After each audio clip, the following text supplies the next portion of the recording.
بلکہ ان کے مطابق تھرڈ ٹیمپل کی بنیاد رکھنے کی پہلی رسم ہے۔ یہاں پر آپ کو بتاتا چلوں کہ اسرائیل میں تو کافی پہلے ہی ٹیمپل انسٹیٹیوٹ نام کی ایک آرگنائزیشن کی بنیاد رکھی گئی تھی کہ جس کا مقصد ہی تھرڈ ٹیمپل کو بنانے کے تمام راستوں کو آسان کرنا تھا، اور یہ آرگنائزیشن اپنے اس مشن پر لمبے وقت سے ہی کام کرتی آ رہی تھی۔ ٹیمپل انسٹیٹیوٹ نام کی یہ آرگنائزیشن پچھلے ایک لمبے وقت سے پوری دنیا کے اندر 5 ایسے خاص بچڑوں کی تلاش کر رہی تھی کہ جو پوری طریقے سے سرخ رنگ کے ہوں، یعنی جن کی باڈی کا ہر پارٹ، ہر بال سرخ رنگ کا ہو، ایون ان کے جو پیر ہیں یعنی کہ کھر وہ بھی سرخ رنگ کے ہوں۔ لاکھ کوششوں کے باوجود بھی یہ لوگ کامیاب نہیں ہو پا رہے تھے۔ حالانکہ بتایا جاتا ہے کہ ان کو سن 1997 اور 2000 میں اس طرح کے کچھ بچڑے مل بھی گئے تھے، لیکن بعد میں ان بچڑوں کو یہودی ربیوں کی طرف سے ریجیکٹ کر دیا گیا تھا، کیونکہ ان کے مطابق یہ ان شرطوں پر کھرے نہیں اتر رہے تھے کہ جو ان کی کتابوں میں موجود ہیں۔ فی الحال 22 سال کے بعد یعنی کہ سن 2022 میں اچانک سے یہ خبر نکل کر آئی تھی کہ فائنلی ٹیمپل انسٹیٹیوٹ ان 5 بچڑوں کو ڈھونڈنے میں کامیاب ہو چکا ہے کہ جن کو وہ ایک لمبے وقت سے تلاش کر رہا تھا۔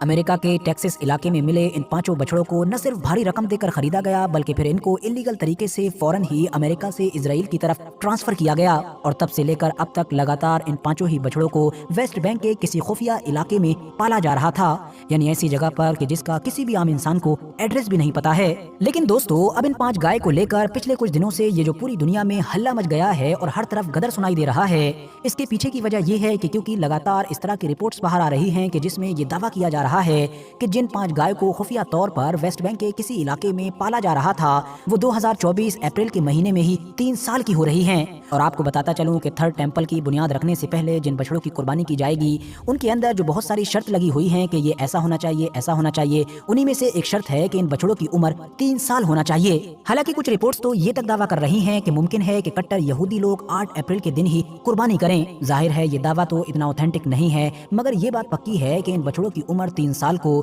2024 اپریل کے مہینے میں ہی پہنچ رہی ہے۔ لیکن دوستو، ابھی تک کی یہ ساری باتیں سننے کے بعد آپ میں سے زیادہ تر لوگوں کے دماغ میں یہی چل رہا ہوگا کہ اس پورے میٹر کو لے کر اتنا ہلہ کیوں؟ اگر یہودی لوگ اپنا تھرڈ ٹیمپل بناتے ہیں تو بنانے دو، اس سے کسی دوسرے کو کیا پریشانی ہو سکتی ہے؟ لیکن نہیں دوستو، یہیں پر ٹرننگ پوائنٹ ہے۔ معاملہ یہ ہے کہ کٹر یہودی لوگوں کا یہ دعویٰ ہے کہ ان کا وہ ہزاروں سال پرانا ٹیمپل اسی جگہ پر موجود ہوا کرتا تھا کہ جہاں پر آج کے دور میں مسلمانوں کی تیسری سب سے مقدس مسجد یعنی کہ مسجد اقصی اور ڈوم آف دا راک موجود ہے۔ اب ظاہر ہے اس کا سیدھا سا مطلب یہی نکلتا ہے کہ تھرڈ ٹیمپل کی بنیاد اور مسجد اقصی کی شہادت۔ زائونسٹ یہودیوں کا یہ بھی ماننا ہے کہ توریت اور تالمود جیسی ان کی کتابوں میں لکھی گئی شرطوں کے مطابق ہی تھرڈ ٹیمپل ان کے لیے بنانا اس لیے بھی ضروری ہے کیونکہ ان شرطوں کے ساتھ جب وہ تھرڈ ٹیمپل بنا لیں گے تب ہی وہ اپنے اس مسیحا کو بلانے میں بھی کامیاب ہو پائیں گے کہ جو اس دنیا میں آ کر ان کی قسمت کو بدل کر رکھ دے گا اور پوری دنیا پر ان کی حکومت قائم کروائے گا، کیونکہ ان کی کتابوں میں ان کو یہی بتایا گیا ہے کہ آخری وقت میں آنے والا ان کا مسیحا ہی ان کے لیے اس طرح کی ایک سلطنت قائم کرے گا کہ جس طرح کی سلطنت کنگ سولومون یعنی کہ حضرت سلیمان علیہ السلام کے دور میں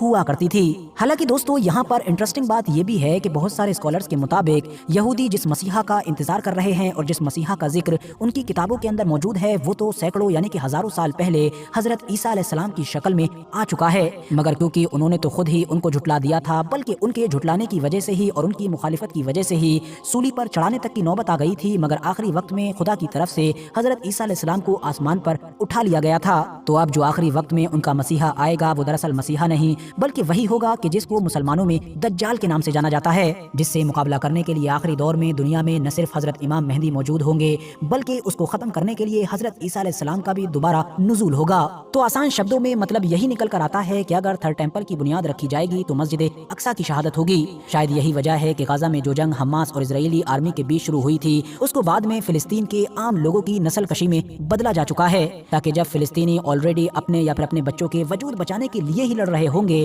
تو آخر وہ مسجد اقصی کی شہادت پر سنگرش کیسے کر پائیں گے؟ باقی جہاں تک معاملہ فلسطین کے علاوہ باقی مسلم دنیا کا ہے تو ان میں سے تو زیادہ تر مسلم دیشوں کی حکومتوں کا یہ حال ہے کہ اگر ان کو اسرائیل کی طرف سے اچھے پیسے دیے جائیں تو شاید وہ خود ہی تھرڈ ٹیمپل بنانے کا ٹھیکہ پکڑ لیں۔ آج کا ٹاپک کافی اہم ہے تو میں امید کرتا ہوں کہ آپ لوگ کمنٹس باکس میں اپنی قیمتی رائے لکھیں گے کہ جس کا میں بڑی ہی بے صبری کے ساتھ انتظار کروں گا۔ باقی آج کی یہ ویڈیو یہاں پر ختم کرنے سے پہلے میں آپ لوگوں سے یہ ریکویسٹ بھی ضرور کرنا چاہوں گا کہ آپ لوگ میرا سیکنڈ چینل کہ جس پر مینلی میں نیوز وغیرہ ہی کور کرتا ہوں اس کو بھی ضرور سبسکرائب کریں۔ ڈسکرپشن اور کمنٹس باکس میں لنک مل جائے گا، باقی یوٹیوب پر ساجد زہیب لکھ کر بھی سرچ کر سکتے ہیں۔ یہ ویڈیو اگر جانکاری سے بھرپور لگی ہو تو ویڈیو کو لائک کریں، دوستوں کے ساتھ ضرور شیئر کریں اور ایسے ہی ویڈیوز آگے دیکھنے کے لیے اس چینل کو بھی ضرور سبسکرائب کرتے ہوئے ساتھ ہی میں بیل آئیکن کو بھی پریس